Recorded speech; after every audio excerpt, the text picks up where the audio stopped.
ओम शांति। ओम शांति। आज सभी बरेली के भाई बहन सामने हैं। तो विशेष तो बरेली में कई बार ड्रामानुसार आना हुआ। तो बरेली में मेले में भी आया था और तब से लगता है मुझे बरेली की सेवा करने का बहुत ही मेरा बाहर का सेवा का पार्ट और ही खुल गया। इसीलिए बरेली को हम कभी भूल नहीं सकते। तो आज का बहुत सुंदर विषय है। आज का विषय है अपनी सोच स्थिति को शक्तिशाली कैसे बनाएं। क्योंकि जब हमारी सोच स्थिति मजबूत है तो हमारे जीवन में आने वाली कोई भी परिस्थितियां उसके पर हम जीत प्राप्त कर सकते हैं। सोच स्थिति के द्वारा ही परिस्थिति के ऊपर जीत प्राप्त कर सकते हैं। और जिसकी सोच स्थिति मजबूत है, अनेक रोने वालों के आंखों के वो आंसू पहुंच सकता है। जिसकी सोच स्थिति मजबूत है वो आगे चल करके बेहद की सेवा में लग सकता है। कम समय में हम ज्यादा सेवा करने के लिए हमारी स्थिति अच्छी चाहिए। आजकल मनसा सेवा वही कर सकता है जिसकी सोच स्थिति मजबूत है। इसीलिए हमें सोच स्थिति को अभी भी टाइम है। और वैसे तो इतना दिन तो हम बहाना कर सकते थे, बच्चे स्कूल में जाते हैं, ये होता है, लेकिन अब तो कम से कम इस लॉकडाउन के दौरान सभी ने अपने सोच स्थिति को मजबूत किया होगा। क्योंकि बाबा ने ये गोल्डन चांस हमें सोच स्थिति बनाने के लिए दिया है। इसीलिए सोच स्थिति को मजबूत करना जरूरी है। जिसकी सोच स्थिति मजबूत है उसके चेहरे और चलन के द्वारा परमात्मा की प्रत्यक्षता होगी। हमारी चाल चलन देख करके ये तनाव के वातावरण में, समस्या के युग में जिन्होंने सोच स्थिति बनाई है, लोग कहेंगे अरे चारों तरफ से समस्या है और ये तो देखो कितना खुश है। बाबा ने कहा था आगे चल करके लोग इतने तनाव टेंशन में आएंगे, ज्ञान सुनने का भी उनके पास टाइम नहीं होगा। ऐसे समय पर मेरे बच्चों का चेहरा ही म्यूजियम का काम करेगा। लेकिन कौन सा चेहरा? जिसकी सोच स्थिति, जिन्होंने बहुत काल से अभ्यास किए हैं। इसीलिए अब हमें सोच स्थिति को मजबूत करनी है। जिसकी सोच स्थिति अच्छी है उसकी इंद्रियों पर कंट्रोल होगा, उसकी चाल चलन अच्छी होगी। इसीलिए हमें सोच स्थिति को शक्तिशाली बनाना है। सोच स्थिति के द्वारा ही हम अति इंद्रिय सुख का अनुभव कर सकते हैं, आत्मचिंतन, परमात्मा चिंतन कर सकते हैं। इसलिए अपनी स्थिति को मजबूत करने से सेवा भी आपके पीछे दौड़ेगी। सेवाओं के बहुत चांस आपको मिलेंगे। इसके लिए पहले अपनी सोच स्थिति मजबूत करनी है। सत्युग का उसका पद भी ऊंचा होगा। लेकिन कभी कभी हमारी स्थिति बिगड़ती क्यों है? तो आज हम इसके ऊपर ही चर्चा करेंगे कि सोच स्थिति को मजबूत करने के लिए क्या करें। हमारे जीवन में कौन सी ऐसी बातें आती हैं जो हमारे सोच स्थिति को बिगाड़ते हैं। तो सोच स्थिति को मजबूत करने के लिए सबसे पहली बात है देही अभिमानी स्थिति। जितना हम देही अभिमानी स्थिति में रहते हैं, आत्मा के स्वरूप में रहते हैं, उतनी हमारी सोच स्थिति अच्छी रहती है। चलते चलते कभी हम आलस में आ जाते हैं, अलबेलापन आ जाते हैं, अमृत वाला मिस करेंगे, नुमा शाम का युग मिस करेंगे।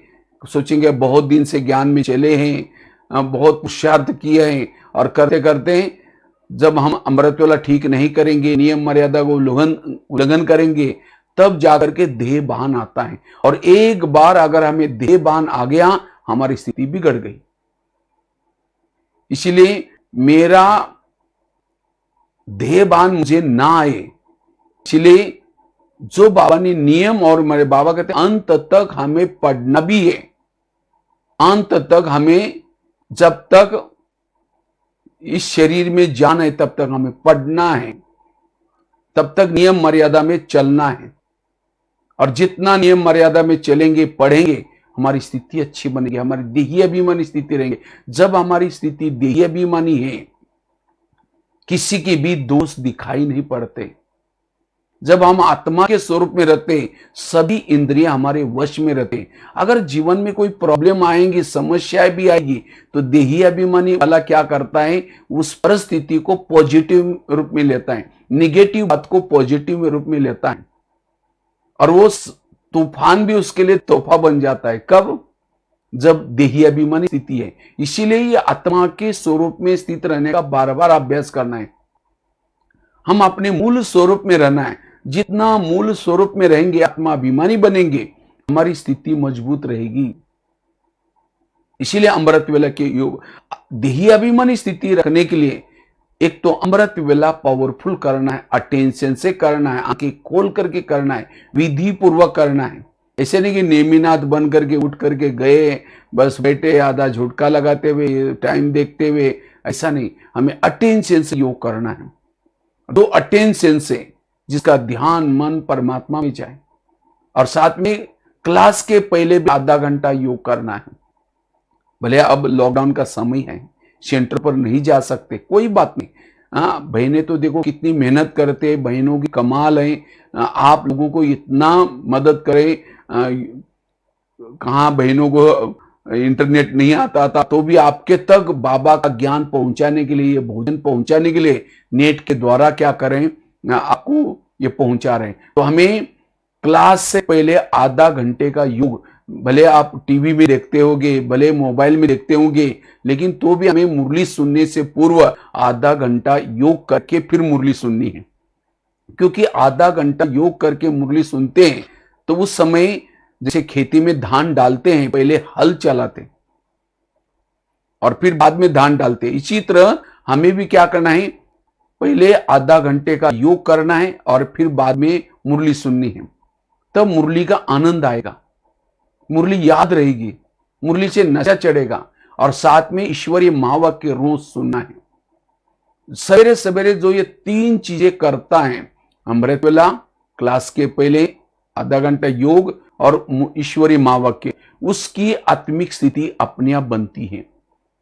सवेरे 8 बजे तक हमें आत्मा को ये तीन चीजें जरूर देनी है। और जब हमारी देही अभिमानी स्थिति रहती है, आत्मिक स्थिति रहती है, सारा दिन कितनी भी समस्या आई, प्रॉब्लम आए, हमारे अंदर सहन शक्ति ऑटोमेटिकली आती है।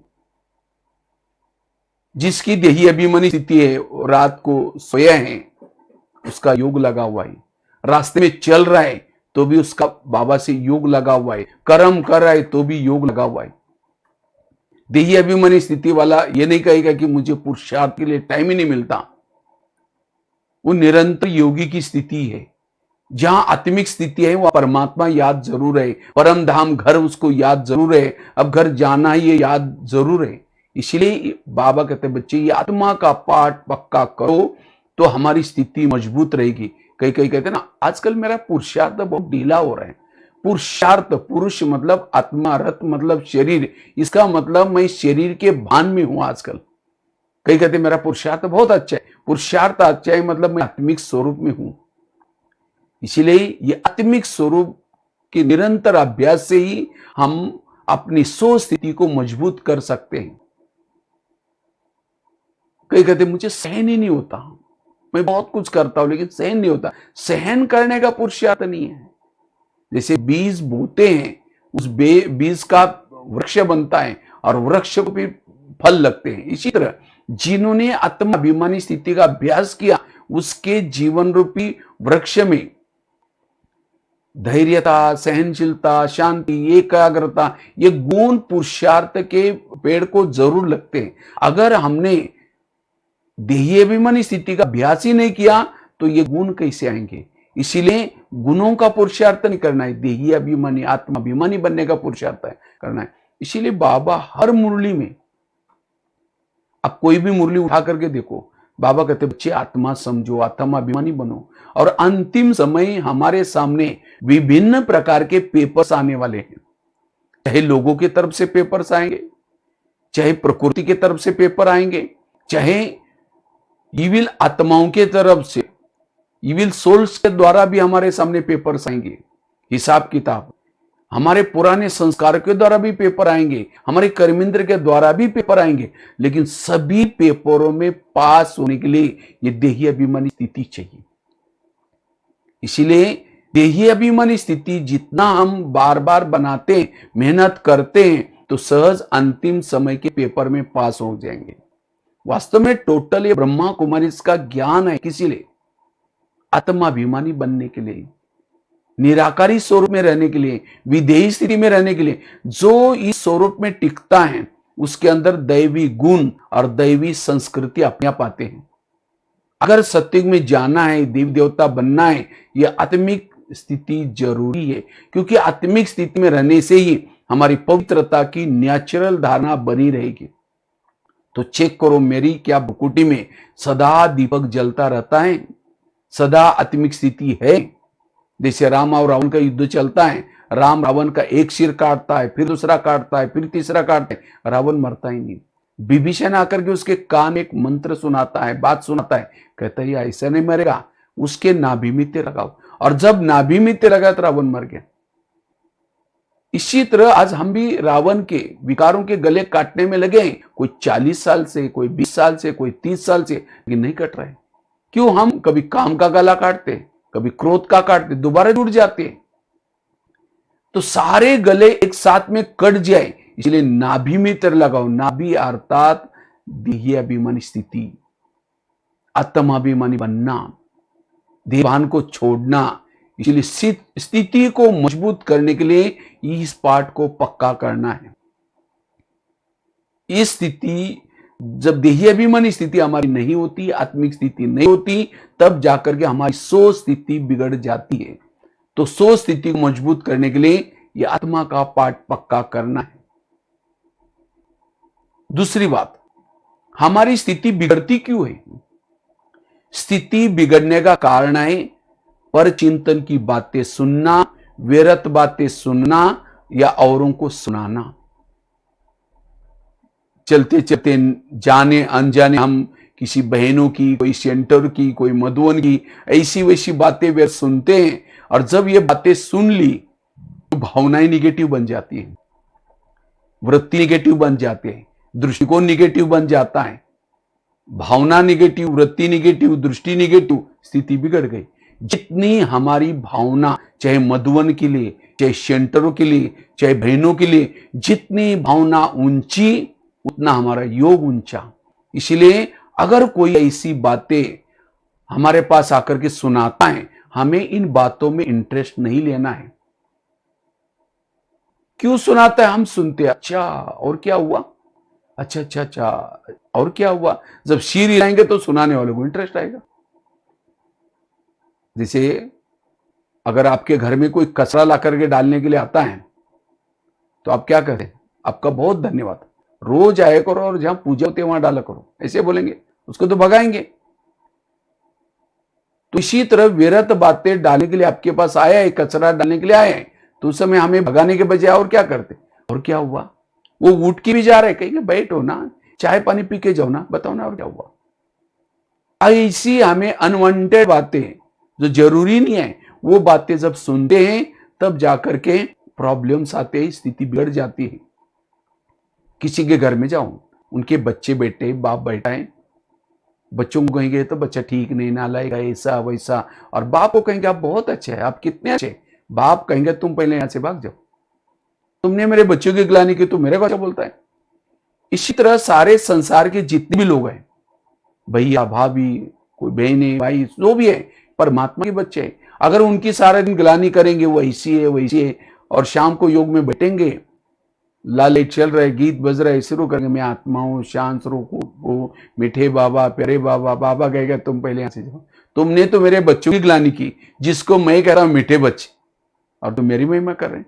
भगवान से प्यार करने के लिए भगवान ने रची हुई दुनिया का हर इंसान मुझे प्रिय चाहिए। एक व्यक्ति के प्रति भी अगर हमारे अंदर निगेटिविटी है, हम योग नहीं लगा सकते, स्थिर नहीं बैठ सकते। इसलिए अब महाभारत का समय आने वाला है, चालू होने वाला है। महाभारत में कृष्ण अर्जुन के रथ में बैठा था, दुर्योधन के रथ में नहीं बैठा था, वो छेली था, कामी था, क्रोधी था।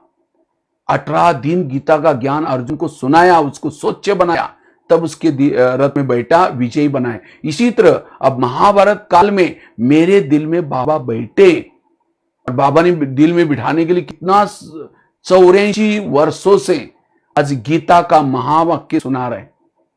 इतना सुनने के बाद ज्ञान फिर भी मेरा दिल साफ नहीं हुआ, तो मेरे दिल में बाबा कैसे बैठेगा, विजय कैसे बनाएगा। अब इसलिए अपने दिल को स्वच्छ रखो, एक व्यक्ति के प्रति भी कुछ भी निगेटिव बातें ना रखो।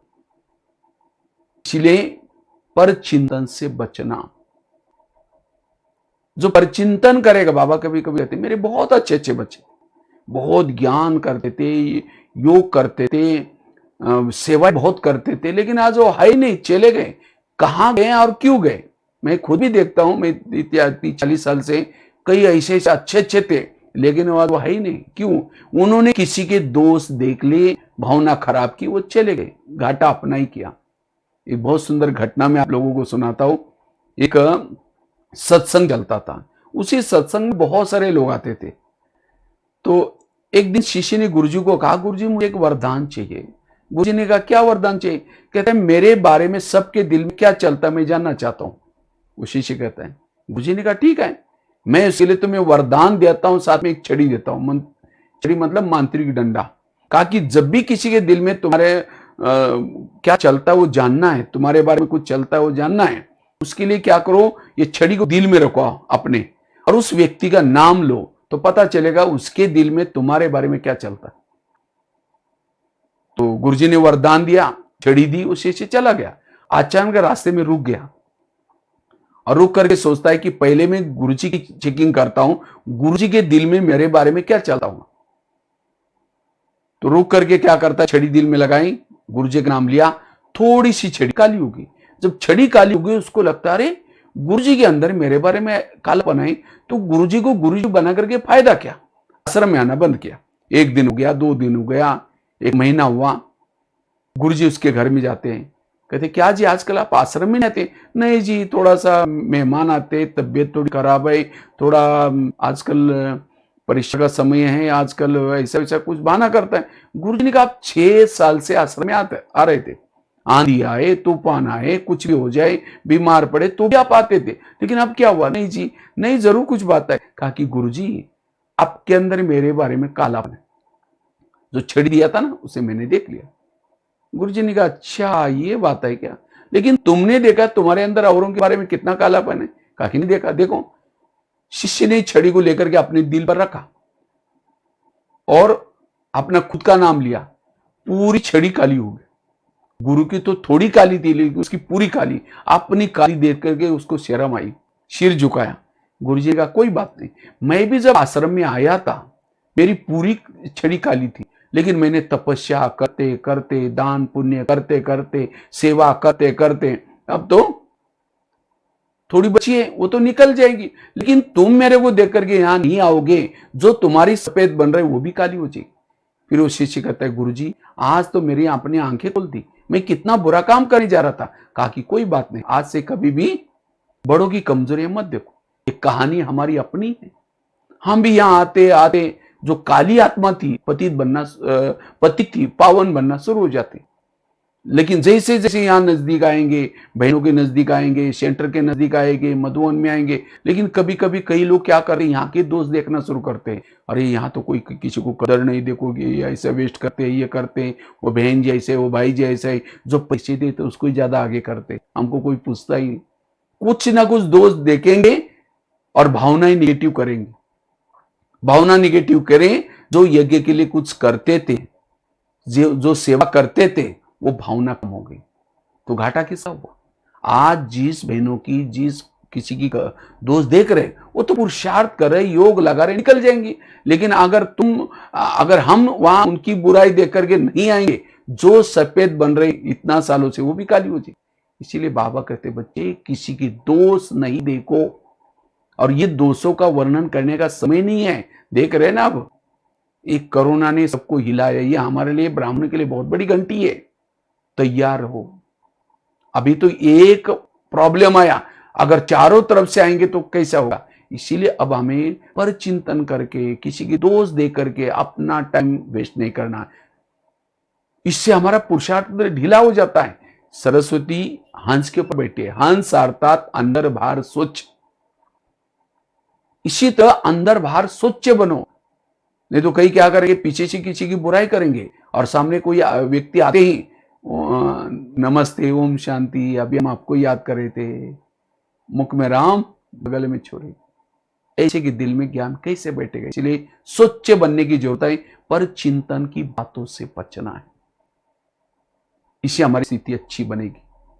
तीसरी चीज, अगर हम अपनी स्थिति को मजबूत बनाना चाहते हैं, शक्तिशाली बनाना चाहते हैं, उसके लिए स्वयं का परिवर्तन करना है। स्वयं का परिवर्तन मतलब क्या?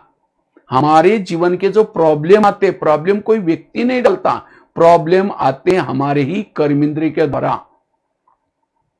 इसीलिए आजकल का लॉकडाउन का समय है, लॉकडाउन में कहते हैं घर में रहो, अपने परिवार के साथ रहो, घर में रहो और मुंह को ये भी मास्क पहन कर रखो मुंह में। तो वास्तव में हमें भी घर में रहना, घर मतलब शरीर में रह करके, क्योंकि आजकल बच्चे कहां जा रहे, किसके संग में जा रहे, क्या देख रहे, मां बाप को देखने का टाइम ही नहीं रहा। और जब बच्चा गलत काम करता है उनकी आंखें खुल जाती है।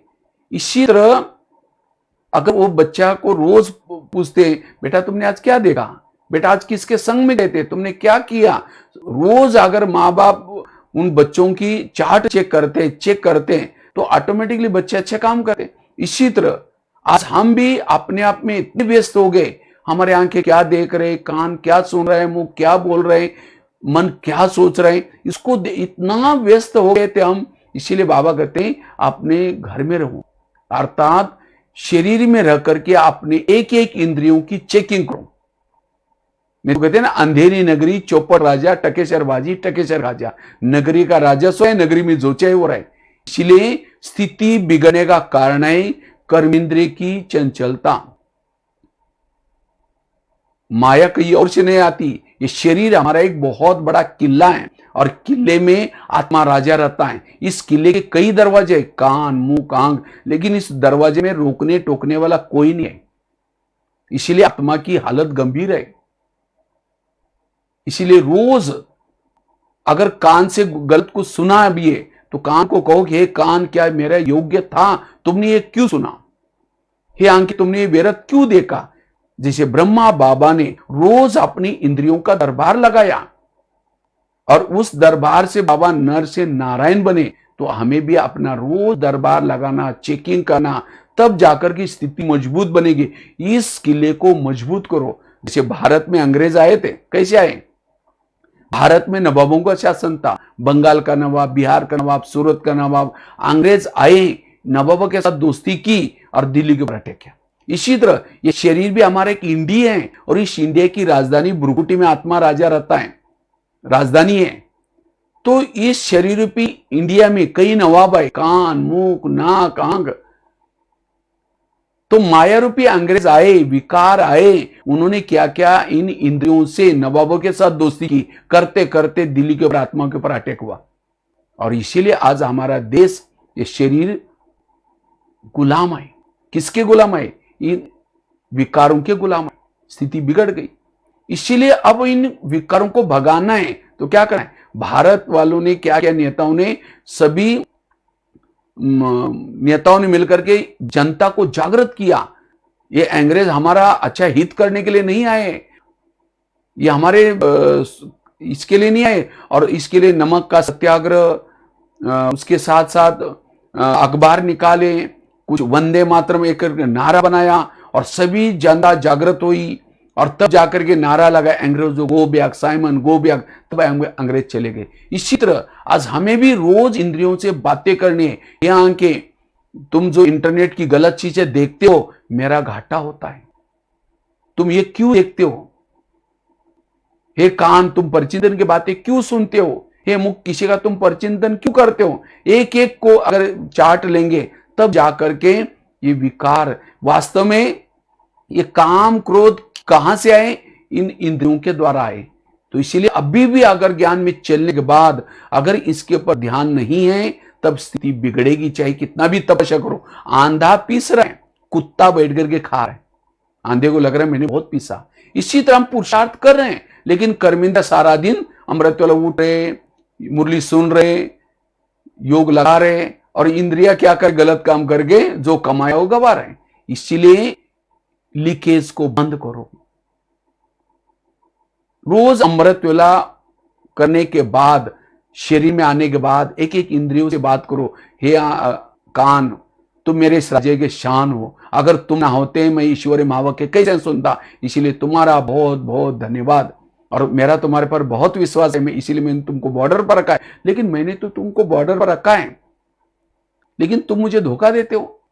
मुझे तो पता नहीं था। आज अमृत वेला मैं अपने परम हितैषी शिव बाबा के पास गया था, तो शिव बाबा ने तुम्हारे लिए कुछ इशारे भेजे। तुम मेरा खाते हो, मेरे राज्य में रहते हो, मुझे धोखा देते हो। इसलिए आज तक जो हुआ कोई बात नहीं, आगे से तुम्हें कोई भी गलत चीजें नहीं सुनी है। और यह भी नहीं समझना मुझे कुछ पता नहीं चलता, क्योंकि शरीर रूपी किले के चारों तरफ से आजकल मैंने शीशे कैमरा का प्रबंध किया। मेरा बुद्धि रूपी नेत्र खुला है, कैमरा, वो सब सभी तरफ ध्यान है, कौन आया कौन गया सब पता चलता है। अगर तुमने कुछ गलत सुना रात को सोने के पहले, फिर मैं दरबार लगाने वाला हूं, सजा दूंगा। आगे चलो, मुख के साथ बात करो। मुख, तुम भी मेरे इस राज्य की शान हो, तुम ना होते मैं ईश्वर मावक के दूसरों को कैसे सुनाता। लेकिन कभी कभी तुम अच्छा काम तो करते हो, मुझे दुआएं देते हो, दुआएं मिलती हैं, लेकिन तुम कभी किसी का परचिंतन करते हो, अपमान करते हो, मेरी बद्दुआएं मुझे मिलती हैं औरों से। इसलिए ऐसा काम नहीं करना। ये आंखें, मुझे 84 जन्म बहुत आंखें मिली, लेकिन तुम्हारे जैसे भाग्यशाली आंखें कोई नहीं मिली। लेकिन कभी कभी तुम कई गलत चीजें देखते हो, योग लगाते हो उस समय तुम बंद हो जाते हो, और कोई गलत चीजें देखते हो, एकदम जागृत होकर के देखते हो। लेकिन नहीं, तुम्हें गलत नहीं देखना। हे पाँव, तुम भी मेरे इस राज्य के शान हो, अगर तुम ना होते मैं सेवा करने के लिए कैसे जाता। भले सेवा हाथ ने की, आधी दुआ तुमको मिलती है। भले मुख ने भाषण दिया, लेकिन आधी दुआ तुमको मिलती है। तुम सभी इंद्रियों को सिर पर उठा के लेके जाते हो, लेकिन कभी कभी हे पाँव, तुम कभी परचिंतन सुनने के लिए भी सबको लेके जाते हो। कान को कहना है तुमको परचिंतन सुनना है, तुम जाओ, मैं नहीं आऊंगा। अगर पाँव नहीं जाएगा तो कान जाएंगे।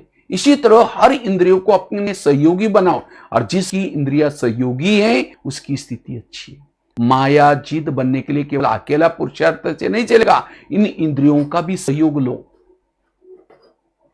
इस युद्ध में विजय बनने के लिए इंद्रियों का सहयोग भी चाहिए। कृष्ण जब रथ में बैठता है, पहले घोड़ों को थपथपाता है, प्यार करता है, क्योंकि घोड़े जाकर के अगर दुर्योधन के सामने गिर जाएंगे, पराजय हो जाएगी। इसी तरह हमारे ये घोड़े हैं, तो हमें भी नहाते धोते अपने कर्मेंद्र से प्यार करो। हे कान, तुम थोड़ा ध्यान रखना, ये आंखें, तुम थोड़ा आज इस युद्ध में तुम माया के सहयोगी नहीं बनना, इसी तरह उनको सहयोगी बनो।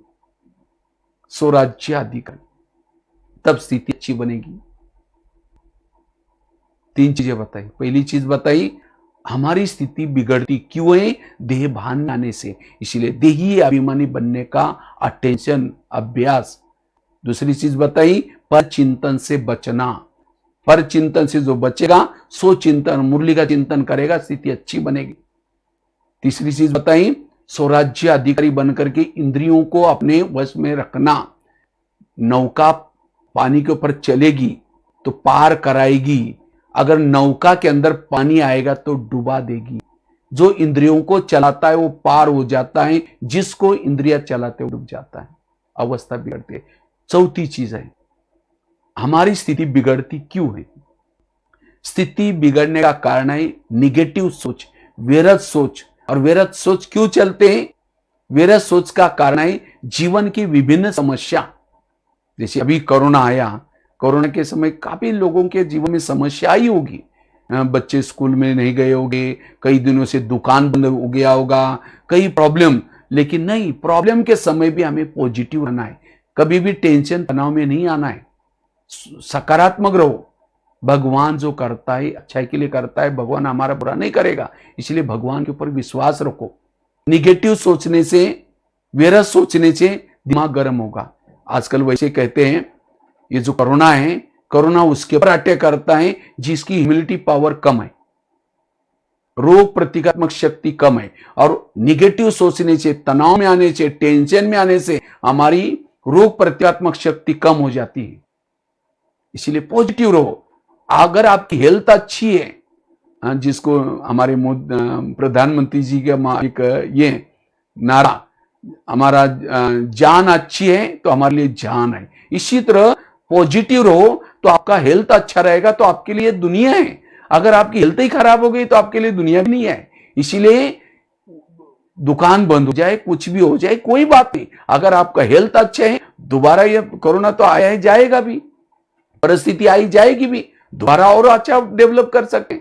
इसलिए संकल्प नहीं चलाओ, व्यर्थ नहीं सोचो, पॉजिटिव रहो। जो निगेटिव सोचता है दिमाग गर्म होता है, दिमाग में केमिकल उतरते, उससे बीमारी होती है। इसीलिए कहते हैं ना, जिसका पाँव गर्म, पेट नरम, दिमाग ठंडा, उस घर में डॉक्टर की कोई जरूरत नहीं। लेकिन आजकल उल्टा होता है, ऐसी कोई समस्या आती है, परिस्थिति आती है, पाँव रहते हैं ठंडे, दिमाग रहता है गर्म।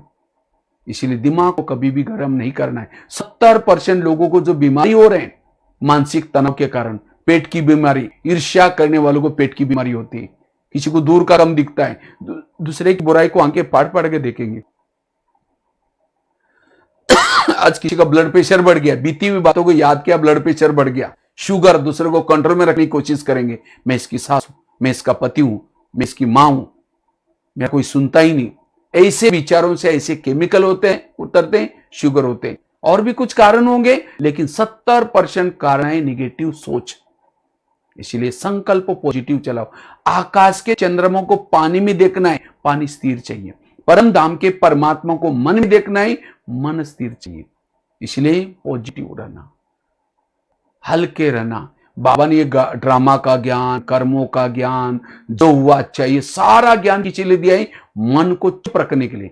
No question, no correction, no quotation, no opposition, मन चुप। और जिसका मन चुप रहता है उसकी स्थिति अच्छी है, उसकी स्थिति पावरफुल है। क्योंकि जिसका मन चुप रहता है उसके अंदर सहन शक्ति आती है, बाकी सभी शक्ति आएगी, वो मास्टर सर्वशक्तिवान बनेगा। इसलिए व्यर्थ से मुक्त बनो। कभी कभी व्यर्थ चलता है, क्यों? कई कहते हैं मैं इसके रास्ते में कभी जाता नहीं, मैंने इसका कुछ बिगाड़ा नहीं, फिर भी ये मेरे साथ ऐसा क्यों करता है। टाली कभी एक हाथ से नहीं बजती, टाली के लिए दो हाथ चाहिए। अगर कोई मेरे साथ ऐसा वैसा करता है, इसका मतलब मैंने भी कभी किया था। आपके आसपास के जितने भी लोग हैं, कोई आपको देने के लिए, कोई आपसे लेने के लिए। इसलिए इस कर्मों की गुह्य गति को समझ करके मन को चुप रखो।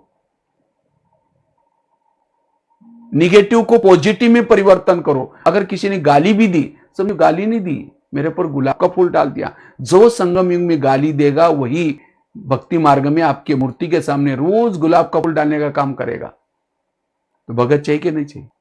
जिस दिन गाली दी तो योग में बैठेंगे बाबा को, बाबा आज आपने बहुत अच्छा भगत भेजा था, उसने बहुत अच्छा फूल डाल के गया, आपका बहुत बहुत धन्यवाद। किसी ने आपका परचिंतन किया तो तुरंत हमारे निगेटिव सोच चलते हैं, अरे मेरा परचिंतन किया। कोई बात नहीं, परचिंतन नहीं किया, मेरा कीर्तन भजन गाया। जैसे कीर्तन भजन में 2-4 जन इकट्ठे होते हैं, एक जन ताल बजाता है, एक जन डपला बजाता है, एक जन गाता है, 2-4 जन सुनते हैं, कहते हैं भजन कीर्तन। तो इसी तरह परचिंतन में भी 2-4 जन इकट्ठे होंगे, वो ये कहेगा वही ऐसी, दूसरे कहेंगे हाँ मेरे साथ भी ऐसा किया, ये गाने का काम कर रहा है, दूसरा ढोल बजा रहा है। इसीलिए ऐसी निगेटिव परिस्थिति को पॉजिटिव बना, अपने संकल्प को बचाओ। और जो संकल्प को बचाता है उसकी स्थिति अच्छी है, पावरफुल है। लास्ट की बात है, 5वीं बात है, अगर आपने स्थिति को अच्छी बनाना है तपस्या करो। जो अभी लॉकडाउन का समय मिला है तपस्या करने का, साधना करने का। बाबा कभी कभी कहते थे बच्चे योग नहीं करते, लेकिन एक दिन आएगा समय शिक्षक बनेगा। तो मैं कभी सोचता था समय कैसे हमको पढ़ाएगा, तो अब पता चला समय कैसे पढ़ा रहे। समय ने सब स्टॉप कर दिया, अब पढ़ो, योग लगाओ। तो इसीलिए अभी समय शिक्षक की सुनो, अन्यथा फिर धर्मराज शिक्षक बनेगा। इसीलिए अब हमें तपस्या करनी है, साधना करनी है, वैरायटी के रूप में अलग अलग प्रकार का योग में इंटरेस्ट लेना है। और जितना तपस्या करेंगे आत्मा की बैटरी चार्ज हो जाएगी, हमारी स्थिति अपने आप अच्छी बनेगी। ध्यान में भी बैठने के बाद चेक करो कि ध्यान का है। जैसे मोबाइल की बैटरी को चार्ज करते हैं, कैसे करते हैं? प्लग के पास लाकर रखते हैं, दोनों तारे डालते हैं, स्विच चालू करते हैं, तब जाकर के बैटरी चार्ज हो जाती है। इसी तरह हमें भी क्या करना है, रोज योग करना है। स्मृति का स्विच चालू करो, मन बुद्धि बाबा में लगाओ, और जितना योग करेंगे, साधना करेंगे, स्थिति अच्छी बनेगी। और पहले तो बहनें अगर बोलती भी थी तो कहीं ना कहीं बहाना करते थे, नहीं बहन जी हमारा ये काम है वो काम है। तो अभी तो फ्री है, तपस्या कर सकते। ये बाबा ने हमें स्थिति बनाने के लिए टाइम दिया है, इसीलिए उसको अलस अलबेलापन में गंवाना नहीं है। इसीलिए तपस्या जितना करेंगे, साधना करेंगे, स्थिति अच्छी बनेगी, पावरफुल बनेगी। वैसे तो बहुत सारा विस्तार था, लेकिन मैंने गागर में सागर, ये 5-6 बातें सुनाई। ये 5-6 बातों की थोड़ी सी हम डोंट केयर करते हैं, तब स्थिति हमारी बिगड़ते हैं। तो स्थिति को मजबूत करना है, इसीलिए जो 4-5 बातें बताई। सबसे पहले बताई देही अभिमान स्थिति, उसको बना कर रखना है। दूसरी बताई परचिंतन से बचना है। तीसरी बताई अपनी स्वराज्य अधिकारी बनना है। चौथी बताई हमें योग तपस्या करनी है, और साथ में संकल्पों को बचाना है। अगर ये 5 बातों का ध्यान रखेंगे तो हम स्थिति को मजबूत बना सकेंगे, सदा निरंतर योगी बन सकेंगे, और ये स्थिति हमारी सच्ची कमाई है, इसे ऊंचा पद मिलेगा। और इसलिए अभी लॉकडाउन का पूरा जैसे समय होते ही फिर से हम दोबारा सेंटर पर आना, ऐसे नहीं कि फिर वही आदत लग जाए ऑनलाइन से सुनने की। ऑनलाइन से सुनेंगे तो, क्योंकि सेंटर तो सेंटर होता है, वहां जाने से हमारी स्थिति और अच्छी बनेगी। तन मन धन से हमें अच्छी तरह सेवा करनी है, क्योंकि बाबा ने इतनी हमारी पालना की तो हमें भी रिटर्न देना है। तो ऐसे सभी बरीले वाले सभी अपनी स्थिति को अच्छा बनाएंगे, और अपना रिटर्न जर्नी है उसकी तैयारी करेंगे। इसी के साथ बहुत बहुत धन्यवाद। फिर बाद में कभी मिलेंगे। ओम शांति।